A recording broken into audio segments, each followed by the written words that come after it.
महाविकास आघाडीच्या उमेदवारांचे काल उमेदवारी अर्ज भरण्यात आले। त्यावेळेला मोठं शक्ती प्रदर्शन करण्याचा प्रयत्न महाविकास आघाडीच्या वतीने करण्यात आलेला होता। आज महायुतीच्या उमेदवारांचे अर्ज भरले जाणार आहेत आणि आजपर्यंतचं रेकॉर्ड मोडलं जाईल अशा प्रकारचे लोक या ठिकाणी गर्दी करतील अशी अपेक्षा मंत्री गिरीश महाजनांनी व्यक्त केलेली आहे। आज रक्षा खडसे आणि स्मिता वाघ यांचे उमेदवारी अर्ज भरले जात आहेत। स्वतः स्मिताताई वाघ आपल्यासोबत आहेत। ताई, काय सांगाल, आपला उमेदवारी अर्ज भरला जातो आहे? आज हनुमंतरायांचं मी दर्शन घेतलं, घरातल्या ज्येष्ठांचं दर्शन घेतलं आणि आज आमचे महायुतीचे सगळे ज्येष्ठ श्रेष्ठ नेते आज या ठिकाणी येत आहेत।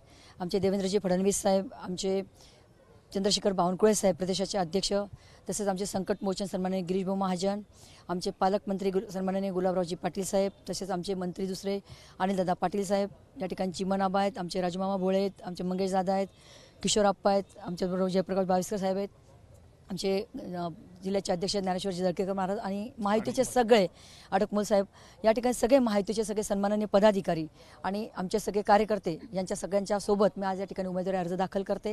याचा मनापासून खरं म्हणजे खूप आनंद आहे की देशाच्या एका मोठ्या निवडणुकीला सामोरे जात आहे आणि सन्माननीय मोदींच्या सोबत मला काम करायला मिळेल असा मला या ठिकाणी विश्वास आहे। मागचा जर आपण विचार केला तर अगदी शेवटच्या क्षणी आपलं तिकीट कापलं गेलं, एक नाराजी आपल्याला त्यावेळेला बघायला मिळाली होती। आजचा क्षण उमेदवारी अर्ज भरतायत, आज कसं वाटतंय? त्यावेळेचा अनुभव घेतला? भविष्याचं लक्षात ठेवायचं असतं, पण वर्तमानाचं जगायचं असतं आणि भविष्याचा वेध घ्यायचा असतो, भूतकाळ लक्षात ठेवायचा असतो। हे साधारणतः सृष्टीचं चक्र आहे आणि त्या चक्रानुसार तो जो झाला आहे तो माझा भूतकाळ आहे।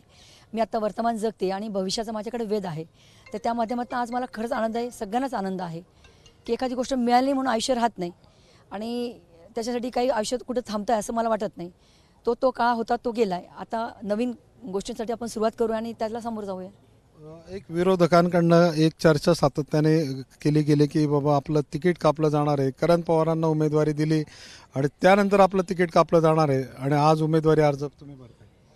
मला वाटतं मी आज उमेदवारी अर्ज भरला आहे त्याचं उत्तर आहे। आता पुढचं जे आहे की मोठं आव्हान आपल्या पुढे असणार असं सुद्धा विरोधक सांगतायत, कारण काल त्यांनी शक्ती प्रदर्शन करण्याचा प्रयत्न केलेला आहे आणि ही जी काही लढत आहे ही अतिशय काट्याची होईल असं सांगितलं जात आहे। तुम्ही तयार आहे सगळ्या आव्हानाला? या सगळ्या आव्हानाला आम्ही तयार आहोत। युद्धभूमीवर जात असताना कुठल्याही गोष्टीची पर्वा करायची नसते, तर जिंकायचं हे मिशन घेऊन मला वाटतं आपण युद्धभूमीवर उतरत असतो। त्या दृष्टिकोनात आज आम्ही या ठिकाणी उतरलोय। त्यांना जे करायचं ते त्या पद्धतीने त्यांचं काम करतील विरोधक आणि आम्ही आमच्या विकासाच्या मुद्द्यावर काम करू एवढं म्हणतं नक्की। कोणते मुद्दे घेऊन लोकांसमोर जात आहेत? शेतकऱ्यांच्या दृष्टिकोनातून ह्या ठिकाणी सिंचनचे प्रकल्प जे आहे अपूर्ण राहिले ते पूर्ण करण्यासाठी असेल, आज येणाऱ्या नवीन युवकांच्या हाताला काम करणं असेल, म्हणजे जन्मभूमी त्यांची कर्मभूमी हवी याच्यासाठी त्याचा प्रयत्न असेल। मला वाटतं या ठिकाणी रस्त्यांचं जाळं चांगल्या पद्धतीने, विमानतळ झालेलं आहे, सिंचनाचे प्रकल्प जे अपूर्ण आहेत ते पूर्ण करण्यासाठी हे सगळं मिशन आहे। महिलांचं खऱ्या अर्थाने सक्षमीकरण बचत गटाच्या माध्यमातून आज महिला सगळ्यात सक्षमपणे उभं राहत आहेत। पण बचत गटाला नुसतं कर्ज देऊन चालणार नाही, तर त्यांना त्यासाठी उद्योग कसा उभा राहील, म्हणजे त्याच्यासोबत त्यांचं अर्थार्जन आणि त्याच्यासोबत अजून 4 हातांना काम, असे वेगवेगळे विषय घेऊन आम्ही या ठिकाणी काम करणार आहोत। खरं हा प्रश्न थोडासा आपल्यासाठी अवघड आहे, माझ्यासाठी विचारणं अवघड आहे। मागच्या काळात उदय बापू होते आपल्यासोबत, आज ते नाही आहेत आपल्यासोबत। म्हणजे आज माझ्या एका डोळ्यात अश्रू आहे, एका डोळ्यात आनंद आहे।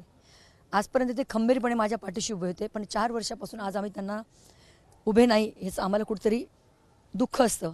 पण काय माहीत, मला आजही असं वाटतं की ते आमच्या अवतीभोवती आहेत आणि आज ते नक्कीच माझ्या अवतीभोवती आहेत आणि आज त्यांना खरोखर मनाला आनंद होत असेल की आज स्मिता फॉर्म भरते। मला असं वाटतं ह्या प्रसंगाला सामोरं जाताना खरंच दुःख आहे, पण त्यांच्या मनातली कुठेतरी एक इच्छा आज पूर्ण होते याचा आनंद आहे। विजयाची किती खात्री आपल्याला? 100% खात्री आहे, कारण आमच्याकडे मोदीजी आहे, मोदीजींनी दिलेली दूरदृष्टी आहे, त्यांनी केलेला विकास आहे आणि आम्ही विकासावर ही निवडणूक लढतो आहोत।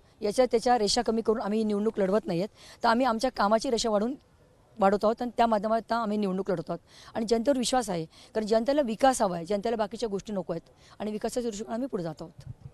तर या होत्या स्मिता वाघ, त्यांनी असं म्हटलेलं की आमच्याकडे मोदी आहे आणि त्यांनी केलेला विकास आहे आणि त्याच पार्श्वभूमीवरती आम्ही जनतेसमोर जात आहोत आणि लोक आम्हाला विजयी करतील असा विश्वास त्यांनी व्यक्त केलेला आहे। चंद्रशेखर नेवे, एबीपी माझा, जळगाव। एबीपी माझा, उघडा डोळे बघा नीट।